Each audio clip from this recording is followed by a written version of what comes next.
ఇంకో పార్టీ. ఇక్కడ చిన్న ఇంటరప్షన్ రాజు గారు, చిన్న ఇంటరప్షన్, సారీ.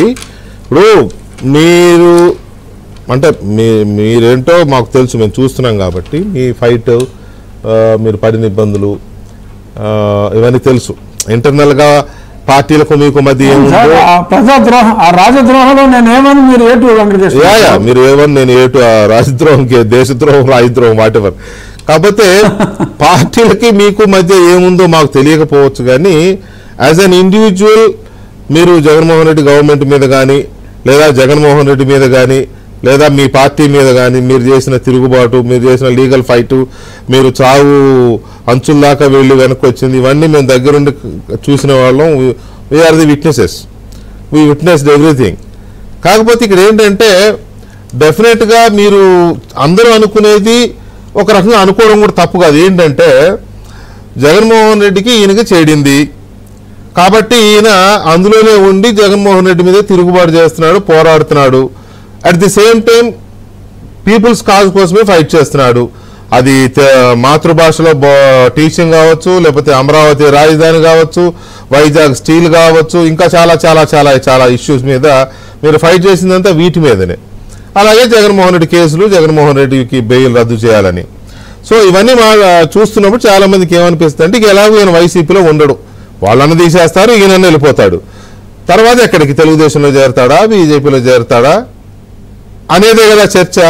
మీరు కూడా 1 year ముందు నుంచే చెప్పేవాళ్ళు, ఈ 3 పార్టీలు కలుస్తాయి, వీళ్ళు త్రిమూర్తులు, వీళ్ళు ఆహా, వీళ్ళు ఓహో అని చెప్పుకుంటూ వచ్చారు.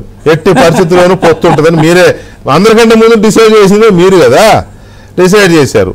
మీరు చెప్పేవాళ్ళు నరసాపురం ఏ పార్టీ తీసుకుంటుందో ఆ పార్టీ క్యాండిడేట్ నేనే అని మీరే అనౌన్స్మెంట్ కూడా మొన్న అక్కడ చూసాక తాడేపల్లిగూడెం సభలో కూడా వాళ్ళిద్దరు అక్కడ కూర్చుని ఉండగానే మీరు నేనే క్యాండిడేట్ అని చెప్పేశారు. సో అంత కాన్ఫిడెంట్గా ఉన్న మీకు నేను అన్యాయం చేశారనో లేకపోతే ద్రోహం చేశారనో నేను అనను, ఎందుకంటే పార్టీల నిర్ణయాలు అవి ఏంటి నాకు తెలియదు, నేను అనను.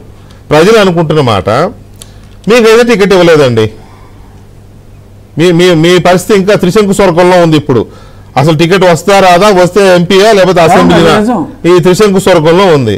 ఇంకా ఎందుకండి ఈ కేసులు, ఈ పోరాటాలు జగన్మోహన్ రెడ్డికి వ్యతిరేకంగా అవసరమా?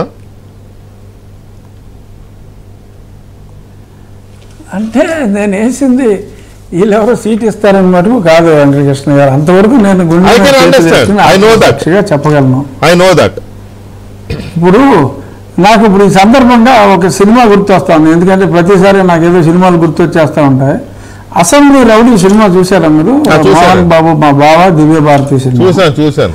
అసెంబ్లీ రౌడీ సినిమాలో ఓటు వేయటానికి అందరూ భయపడేటప్పుడు ఒక ముసలోడు, ఒక వృద్ధుడు వెళ్తాడు, ఒక ముసలాయన వెళ్ళి నా ప్రాణం పోయినా పర్వాలేదురా నేను వెళ్తున్నానని చెప్పి ఒకరు ముందుకు వెళ్తాడు. ఆ ముందుకెళ్ళిన తర్వాత గ్రాడ్యువల్గా ఆ పెద్ద ఆయన్ని చూసి ఒక్కొక్కరు స్లోగా వెళ్ళి ఆ కంటెస్ట్ చేసిన మోహన్ బాబుని గెలిపిస్తారు, అసెంబ్లీకి పంపిస్తారు. అలాగా నేను భయపడి ఎవరో కూడా జగన్మోహన్ రెడ్డి పేరు ఉచ్చరించడానికే, ఇందాక నేను చెప్పిన ఆ మొదటి 2 అక్షరాలు పోసుకోవడానికి భయపడేవాళ్ళు, ఆ పేరు ఉచ్చరించడానికే భయపడిన వాళ్ళు,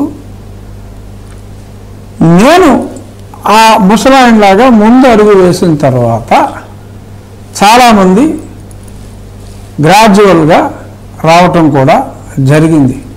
ఎవరు ఏదనుకున్నా I took the first lead, అది ఎవరో కూడా కాదనలేని సత్యం. ఇప్పుడు నేను ఆ ముసలి లెవెల్లో ఆగిపోతానా, జనం అందరూ వచ్చి గెలిపించిన మోహన్ బాబుని అవుతానా అన్న దాని గురించి నేను మాట్లాడతలా. బట్ నేను అప్పుడు ఫస్ట్ తొలి అడుగు వేసినప్పుడు ఇలాగా 5 సంవత్సరాల పాటు కాలం గడుస్తుందని నాకు తెలియదా? జగన్మోహన్ రెడ్డి ఎటువంటి క్రూరులో ఎటువంటి వ్యక్తో నాకు తెలియదా? సో ఇవన్నిటినీ తట్టుకుని ఇంకోటి చెప్తున్నా, నాకు అతనికి వ్యక్తిగతంగా పర్సనల్గా ఎటువంటి గొడవలు లేవు. ఇవన్నీ కూడా కొంతమంది మీడియాలో క్రియేట్ చేసిన అపోహలు.